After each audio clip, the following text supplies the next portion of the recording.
Olá, começa agora o programa Trabalhador em Foco. Esse programa que é uma realização do movimento sindical de Petrópolis, através da união de diversos sindicatos que fazem com que eu tenha a oportunidade de levar para você de casa informações precisas e relevantes sobre o dia a dia de todos nós trabalhadores. No programa de hoje, eu tenho o prazer de conversar novamente com a advogada Juliana Sardinha. A gente vai falar sobre vacinação e demissão. Seja muito bem-vinda, Juliana, prazer recebê-la de volta. Olá, Carla, o prazer é todo meu. Muito obrigada novamente pelo convite. Então, vamos lá. Para a gente conseguir entender um tema tão complexo, digamos assim, vou começar pelo básico. Afinal de contas, o que é uma demissão?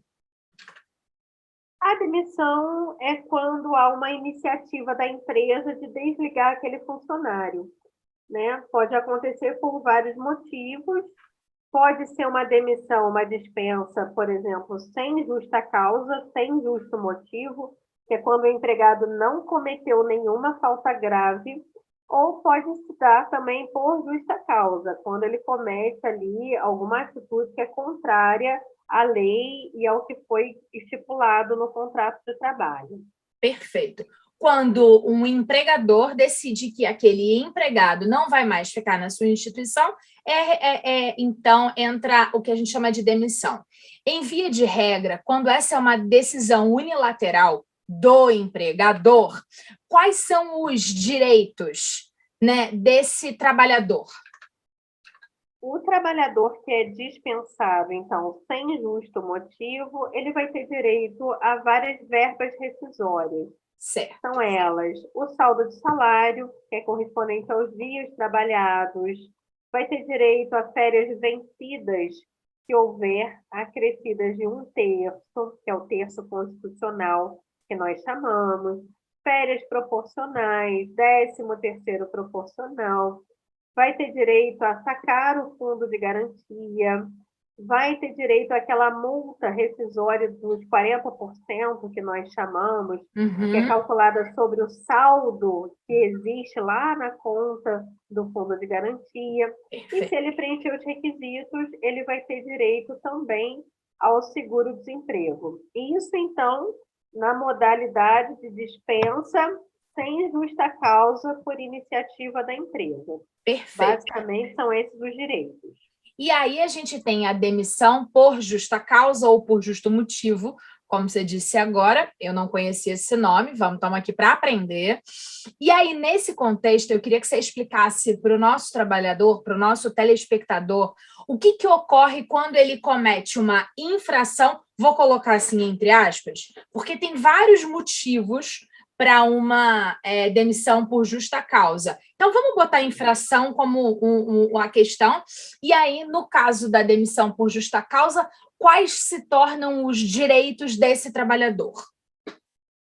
Na demissão por justa causa, na verdade, a demissão por justa causa é a punição mais grave que a lei prevê para aquele empregado que comete, como você disse, alguma infração contratual, né? Uhum.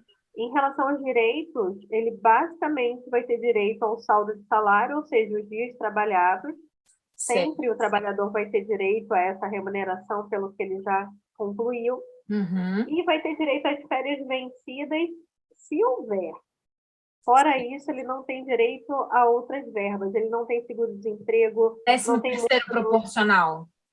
Não tem 10º proporcional, não tem férias proporcionais, não tem direito ao saque do fundo de garantia, não tem direito à multa dos 40%. É verdadeiramente a punição mais grave que esse empregado pode sofrer durante o contrato de trabalho. Quando a gente pensa em saída do emprego, né? Você tinha um emprego e aí não está mais naquele emprego e a gente fala de demissão e tal. Uma coisa muito importante é o seguro-desemprego. Não tem seguro-desemprego também não, né? Nessa hipótese, não. Ok. Agora, tem uma outra coisa que é eu não sei o termo técnico, e aí eu queria que você me ensinasse essa também, que é quando eu, trabalhadora, decido que não quero permanecer naquela atividade laboral. A gente está acostumado a falar, e eu não sei se esse é o termo técnico, assim, pediu demissão. Então, eu queria que você explicasse, nesse caso, quando a decisão da interrupção, do término desse contrato de trabalho, é por parte do trabalhador, porque também é possível, ou porque você conseguiu uma posição melhor numa outra empresa, ou porque você não quer mais, porque não está mais satisfeito com aquela demanda, o trabalhador tem o direito de encerrar um contrato laboral. E eu queria que você me dissesse qual é o nome que a gente tem que usar e quais são os direitos que ele, enquanto trabalhador, tem quando ele toma essa decisão. O termo técnico que nós dizemos é pedido de demissão mesmo. Quando é iniciativa da empresa, nós dizemos que é dispensa. Certo. E quando é iniciativa do empregador, nós dizemos que é pedido de demissão. E no pedido de demissão, esse empregado ele vai ter direito a verbas rescisórias também, saldo de salário, 13º proporcional, férias vencidas se houver, férias proporcionais, mas nessa modalidade ele não vai ter direito a sacar o fundo de garantia, não vai ter direito ao seguro-desemprego e não vai ter direito também àquela multa de 40%. Então, é uma modalidade em que alguns direitos eles são, né, suprimidos, porque foi uma iniciativa do empregado. Então, não seria justo também que a empresa pagasse algum tipo de multa se a iniciativa não foi dela. Perfeito. Então, acho que a gente conseguiu suprir aqui, talvez, as 3 modalidades de rescisão contratual de trabalho, digamos assim. Ou seja, você foi demitido, você pediu demissão, ou você fez um paranauê muito errado e aí te demitiram porque você vacilou, digamos assim. O jornalista pode falar assim. Vou te dizer que existe mais uma modalidade que veio com a reforma trabalhista, que é a possibilidade do acordo. Anteriormente, não existia a possibilidade de acordo, e hoje a lei prevê essa possibilidade. Quando ambas as partes não têm mais intenção de continuar o contrato de trabalho, também é possível. E aí, aquela multa do fundo de garantia, em vez de ser de 40%, é de 20%. O trabalhador consegue movimentar 80% do saldo do fundo de garantia. Ele não tem direito ao seguro-desemprego, mas tratando de modalidade de rescisão do contrato de trabalho, também temos mais essa figura. Certo, maravilha. Ótimo, também desconhecia, então a gente tem as 4 modalidades. Entendendo isso, vamos passar para um segundo passo da compreensão do nosso tema de hoje, que é falar sobre vacinação. E aí eu queria que você me explicasse, afinal de contas, quem precisa vacinar, quando esse olhar não é o olhar da saúde pública. Vamos falar no olhar do direito, que é o que a gente está tentando fazer aqui. Fala para mim, quem precisa se vacinar? Bom, a pandemia trouxe muitos reflexos em todos os cenários, também nos contratos de trabalho. Na verdade, tem sido um desafio, tanto para empresas, quanto para sindicatos, quanto para os trabalhadores, compreender, então, essa dinâmica. Tudo foi alterado. Um dos pontos de atenção é justamente em relação à obrigatoriedade ou não da vacina, do trabalhador se submeter à vacina. Bem, há algum tempo eu venho acompanhando esse tema, porque ele é realmente muito importante, tem muitos reflexos no direito do trabalho, e anteriormente os meus estudos sempre sinalizavam, olha, é muito divergente e ainda não existem decisões judiciais nesse sentido. Porque tudo que não tem previsão específica na lei acaba indo parar no judiciário diante de um caso concreto, que nós chamamos de um caso específico. Certo. E recentemente houve um caso, foi julgado pelo Tribunal Regional do Trabalho da 2ª Região, que é de São Paulo, a respeito de uma trabalhadora, por exemplo, que se recusou a se submeter à vacinação. Certo. E ela foi dispensada pela empresa por justa causa. A empresa entendeu que houve um justo motivo para a rescisão desse contrato de trabalho e ela ingressou na justiça, querendo reverter essa justa causa, né, para que todos os direitos trabalhistas fossem pagos. E nós tivemos uma decisão, então, do tribunal entendendo que a conduta da empresa naquele caso tinha sido legítima, tinha sido correta. Então, ressurgiu esse tema da obrigatoriedade da vacinação e os reflexos nos contratos de trabalho. Nesse caso específico, essa empresa tinha feito várias campanhas de conscientização. Essa empresa já tinha feito as advertências necessárias, porque, veja, como eu disse, a justa causa é a punição mais grave que uma empresa pode aplicar ao trabalhador, mas antes dela, nós temos outras medidas disciplinares, como, por exemplo, a advertência, a suspensão. E a empresa, nesse caso concreto, já tinha feito todo um trabalho para, né, convocar essa trabalhadora para que ela se submetesse à vacinação, principalmente também porque ela trabalhava em um hospital e ela não desejava se vacinar. Perfeito. Depois de todo o trâmite processual, houve, então, essa decisão, entendendo que a conduta da empresa tinha sido correta, tinha sido legítima, e essa justa causa foi mantida. Mas veja, Carla, essa foi uma decisão, então, do Tribunal Regional do Trabalho de São Paulo, e um caso específico. Ainda não existe uma decisão, por exemplo, do Tribunal Superior do Trabalho, né, que seria a corte... instância máxima. Isso, imediatamente superior, dizendo como se deve agir ou não diante desse assunto. Mas essa decisão, como eu disse, ela levantou de novo essa questão a respeito da conduta dos trabalhadores e a conduta das empresas nesses casos. Esta decisão cria o que no direito vocês chamam de jurisprudência, é isso? Ela cria um precedente, né? É um precedente que, muito provavelmente, em outras situações, em outros casos similares, os empregadores vão utilizar como referência para validar uma eventual justa causa que tenha sido aplicada a trabalhadores nessas mesmas situações. Então, assim, abriu novamente a discussão. E aí nós temos já uma decisão de uma corte regional entendendo esse sentido. Na verdade, hoje, em todos os estudos que são realizados, nós vemos que existe uma tendência do judiciário no sentido de validar as dispensas nos casos dos trabalhadores que não querem se submeter à vacinação. E o argumento, o principal argumento, é no sentido de que aquele direito individual de não se submeter, né, a sua liberdade individual, não pode se sobrepor ao interesse público, ao interesse da coletividade. Perfeito. De ter, né, então, aquela segurança em relação à vacinação. Mas existem outros pontos também, né? É obrigação da empresa, é obrigação do empregador fornecer, propiciar um ambiente de trabalho saudável e seguro.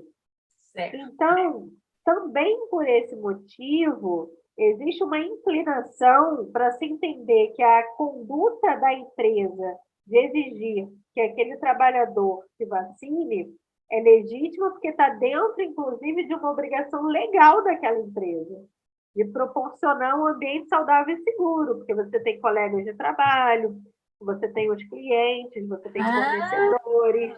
Muito legal isso que você falou, porque quando a gente pensa numa ordem coletiva, a priori, a gente só olha para o lado do trabalhador que foi demitido, que é claro que a gente precisa entender juridicamente se está correto. Contudo, a gente precisa olhar por um outro lado. E esse outro lado a ser olhado são todos os outros trabalhadores imunizados com uma vacina que não cobre 100%, porque nenhuma vacina cobre 100%, isso é importante ressaltar. E aí essas pessoas que se vacinaram e fizeram a sua parte, vamos colocar assim novamente entre aspas, elas estão suscetíveis a se infectarem porque um indivíduo optou por não se vacinar. Então, na verdade, aí a gente está falando de, digamos que 10 pessoas convivam cotidianamente com esse um indivíduo. Então, a gente está falando do direito de 10 em detrimento do direito de um, e isso é um pensamento do coletivo? É isso que a gente está falando? Justamente, é nesse sentido, né? De que, na verdade, é preciso analisar aqui o interesse coletivo dos outros também, dos colegas de trabalho, nesse caso específico, analisar o direito dos pacientes, de acompanhantes, enfim.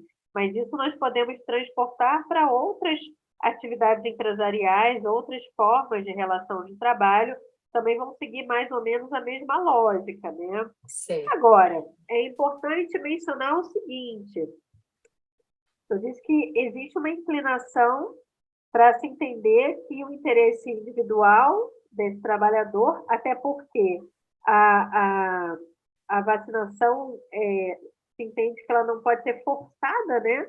Ela não é forçada, mas existe a lei prevendo essa obrigatoriedade da vacinação, ou seja, a possibilidade de algumas sanções em caso no caso da pessoa que não quer se submeter. Mas é importante mencionar também que nesses estudos nós vemos assim, qual é o motivo da recusa? Existe algum fundamento médico? Existe algum laudo dizendo, por exemplo, que aquele trabalhador tem alguma alergia a um componente da vacina?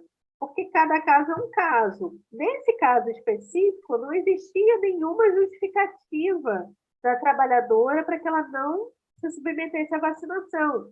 Certo. Mas esse diálogo ainda está em aberto, né? Depende, então, de um caso específico, pode acontecer de algum trabalhador que tem alguma recomendação médica para que ele não se submeta, por um motivo ou outro, à vacinação. Mas tudo depende, então, dessa comprovação, depende dessa iniciativa, essa demonstração também por parte do trabalhador. Perfeito. Eu queria que você me falasse uma questão para a gente tentar entender essa questão do meu direito individual, que não pode se sobrepor ao direito coletivo. Porque eu acho que se a gente partir por aí, talvez o nosso telespectador de casa perceba essa questão de uma outra forma. Você consegue me dar, Juliana, algum exemplo, além da vacinação, em que o meu direito individual, ele é, se eu estiver errada, me corrija, menor do que o direito coletivo, quando eu faço parte dessa coletividade? Ou seja, um outro exemplo como esse da vacinação, tem alguma coisa que te passa em mente para a gente conseguir elucidar o cara que está assistindo a gente em casa? Na verdade, assim, quando nós falamos de direitos constitucionalmente previstos, a Constituição é a norma máxima do nosso país, né? Todas as demais leis precisam estar subordinadas à Constituição. E em várias situações a gente pode se deparar com um confronto, né? O direito à saúde, com direito da liberdade de expressão, com a violação do direito de alguém, do direito do outro. Então, na prática, o direito acaba analisando várias situações em que você precisa ponderar. Eu vou dar um exemplo. O direito de visitar os filhos, o direito a ter Certo. contato com a família, o direito constitucional das pessoas, né, de ter o contato, de ter a convivência. Mas, em contraponto, durante a pandemia, só um exemplo, né, muito foi ponderado sobre a visitação e a pandemia. E aí, eu tenho direito à saúde, eu tenho o direito de visitar, o meu direito individual, mas eu tenho o direito da coletividade, porque eu estou transitando, eu vou lá visitar o meu filho ou a minha filha, e como isso fica. Então, na Maravilha. verdade, são múltiplas situações em que o judiciário precisa se pronunciar diante de um caso específico para fazer uma verdadeira ponderação do direito, né? É a verdadeira balança em que você coloca ali, analisa diante de um caso específico, qual naquela naquela situação específica deve ou é mais recomendado que prepondere. A pandemia nos trouxe, como eu disse, muitos desafios. A questão da vacinação e os impactos na relação trabalhista foi um desses desafios, está sendo um desafio para todos, na verdade, ainda. Perfeito. Dando continuidade, a gente já falou, então, que a gente criou uma jurisprudência, que você falou uma outra palavra que eu assumo que eu li, precedente, e aí a gente já entendeu isso, ou seja, em via de regra, é melhor que todos tomem a vacina. Contudo, se o trabalhador que está assistindo a gente optar por isso, não quero me vacinar, ele já pode entender que o judiciário está tendencioso, você falou uma palavra melhor do que tendencioso. Inclinado. Inclinado. Eu vou usando suas palavras porque sei que você é muito meticulosa com esses detalhes e acho que é bom a gente, do lado de cá, também entender isso. Então, assim, que o judiciário ele anda inclinado a entender o direito coletivo no que diz respeito à vacinação. E aí a questão é o seguinte: como é que pode, de forma assertiva, de forma correta, o empregador monitorar a vacinação de seus trabalhadores sem invadir o que é o espaço individual, o meu direito de cidadã? Porque eu me lembro, e aí eu não me lembro se foi com você que eu gravei essa entrevista ou com outro profissional da área do direito, que, por exemplo, quando você é insulino dependente, ou seja, é diabético tipo 1, você não precisa contar na empresa. E não tem problema nenhum, você tem uma patologia e você não contou, porque ela não tem relação direta com a sua prática profissional. Contudo, como é que fica esse assunto quando a questão é a vacinação? Então, vamos lá, eu tenho uma empresa e digamos que hoje, dia da nossa gravação, entrou aí a leva de vacinados na casa dos 30 anos. Como é que eu faço para daqui a uma semana saber se todos os meus funcionários com 30 se vacinaram? Onde é que está esse limiar tênue para a gente entender? Bom, primeiro, ressaltar isso que você disse, né? De que é um precedente, não é ainda uma lei, não é uma norma máxima, é uma decisão que abriu um precedente favorável à vacinação dos trabalhadores. Isso é importante que fique muito claro, para que as pessoas não entendam, surgiu alguma coisa, então, mesmo que eu não queira, eu já estou sendo obrigado. Não, tudo tem que ser analisado caso a caso, mas, como você disse, existe essa tendência do judiciário a entender pelo direito coletivo sobre o direito individual. Quanto à sua pergunta, que é muito interessante, a prática que eu tenho visto, Carla, as empresas têm enviado, por exemplo, formulários para que as pessoas, os seus funcionários digam se já tomaram a primeira dose, tomaram a segunda dose, para que anexem uma foto ou apresentem o comprovante de vacinação. Então, existem muitos mecanismos para as empresas fazerem esse levantamento, né? Quais são os funcionários que se submeteram à vacinação ou não. Agora, nesse caso, por exemplo, que eu citei, que foi um precedente, é possível notar que a empresa ela não foi assim, você não quer se vacinar, então toma aqui, eu dispenso por justa causa. Não. A empresa ali, ela fez todo um processo de campanha, de treinamento, de conscientização, de mensagens. Ela foi tendo todo um respaldo realmente para demonstrar que a intenção dela era criar um ambiente saudável para todos os funcionários, de acordo com a norma que lhe impõe isso. As empresas são obrigadas a isso. E deixou muito claro de que ela estava atuando, então, nos estritos limites do que a lei estava impondo. Então, a dispensa por justa causa, caso o empregado não queira se vacinar, ela não pode ser assim também, repentinamente e do nada.